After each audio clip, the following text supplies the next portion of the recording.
Bismillahirrahmanirrahim. Assalamualaikum warahmatullahi wabarakatuh. Perkenalkan, nama saya Andika Arif Eka Putra dengan NIM 18000 18007. Di sini saya akan melakukan presentasi dengan materi rangkuman tugas dari pertemuan 8 sampai dengan 12. Oke, langsung saja kita mulai.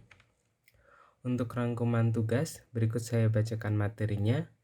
Di materi ke-8 ada perancangan user interface, kemudian di pertemuan 9 ada perancangan kebutuhan kelas, di pertemuan 10 ada relasi antar kelas, kemudian pertemuan 11 ada perancangan sequence diagram, dan di materi terakhir yaitu materi 12 ada perancangan software costing dan estimasi. Langsung saja kita masuk ke materi ke-8.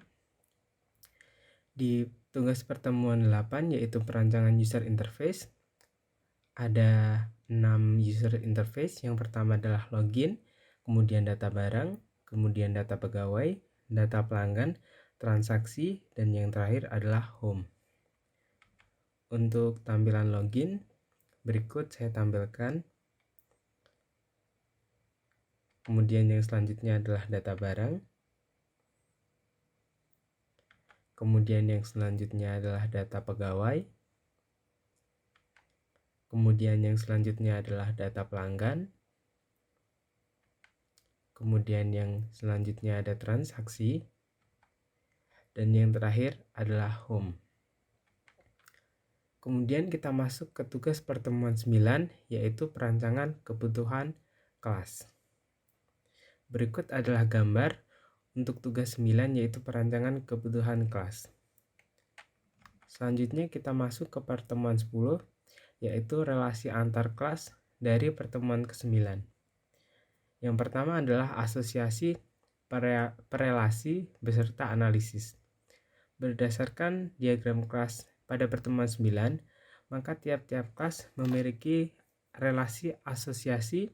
Yang pertama adalah kelas pegawai terhadap kelas transaksi dengan relasi 0 to 0. Kemudian yang kedua adalah pegawai terhadap kelas transaksi dengan relasi dikelola atau mengelola, yaitu 1 to 1 atau 1 to more, di mana satu admin bisa mengelola lebih dari satu. Kemudian yang kedua adalah analisis metode yang dipakai dalam kelas. Dalam setiap kelas memiliki metode atau fungsi.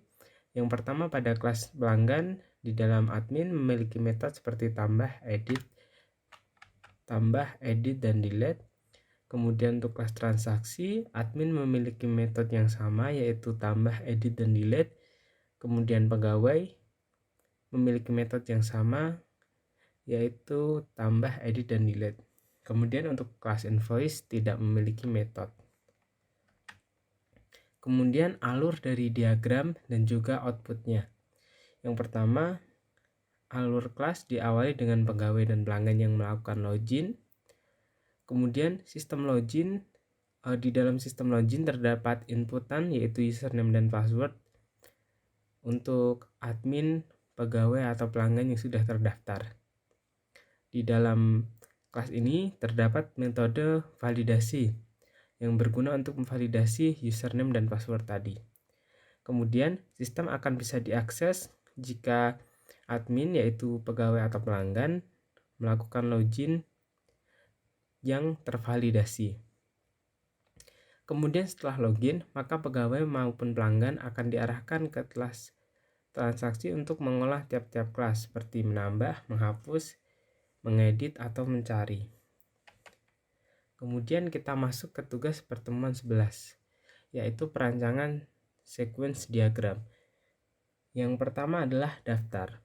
Pada sequence diagram bengkel motor, pada bagian dimulai dengan pelanggan mengisi form pendaftaran. Selanjutnya, data akan diinput dan disimpan melalui backend aplikasi dengan proses query. Setelah data tersimpan, berarti proses daftar telah berhasil dan pelanggan selanjutnya dapat melakukan login. Kemudian masuk ke sequence diagram login. Pada sequence diagram login, pengguna memasukkan username dan password yang kemudian akan diautentikasi oleh user backend dengan mencari query user.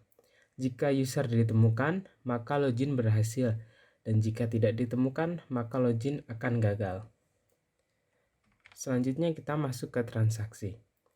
Pada sequence transaksi dimulai dengan pelanggan yang bertanya barang, kemudian pegawai akan menerima data barang dan selanjutnya akan melakukan pengecekan pada backend aplikasi dengan proses query.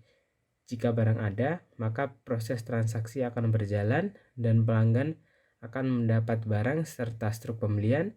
Jika barang tidak ada, maka proses transaksi tidak berjalan.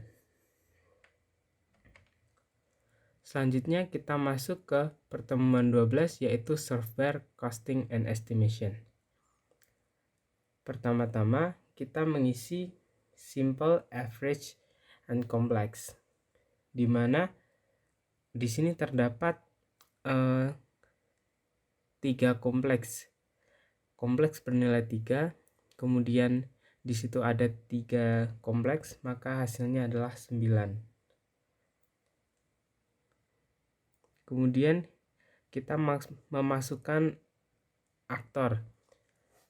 Di sini karena kompleks, kita masukkan ke kompleks ada 4, yaitu admin, pelanggan, dan ada 3, admin, pelanggan, dan petugas bengkel. Kemudian selanjutnya kita masuk ke mengkalkulasikan UUCP. Di sini karena ada di sini total average-nya 6, maka hasilnya adalah 60. Dan kita masukkan ke tabel di bawahnya. Kemudian kita masuk ke technical. Di sini kita masukkan nilai dari tiap-tiap kolom.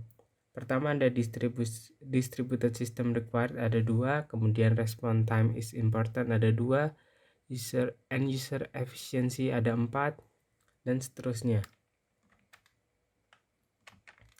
Setelah technical kita masuk ke environmental. Sama, kita juga mengisikan nilai di sini seperti familiarity with the project, application experience, the OO programming experience. Setelah kita mengisi di environmental, kemudian kita masuk ke final calculation.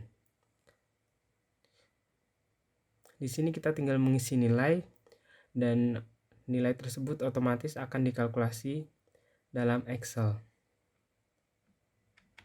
Sekian presentasi dari saya, kurang lebihnya mohon maaf. Wabillahi taufik wal hidayah. Wassalamualaikum warahmatullahi wabarakatuh.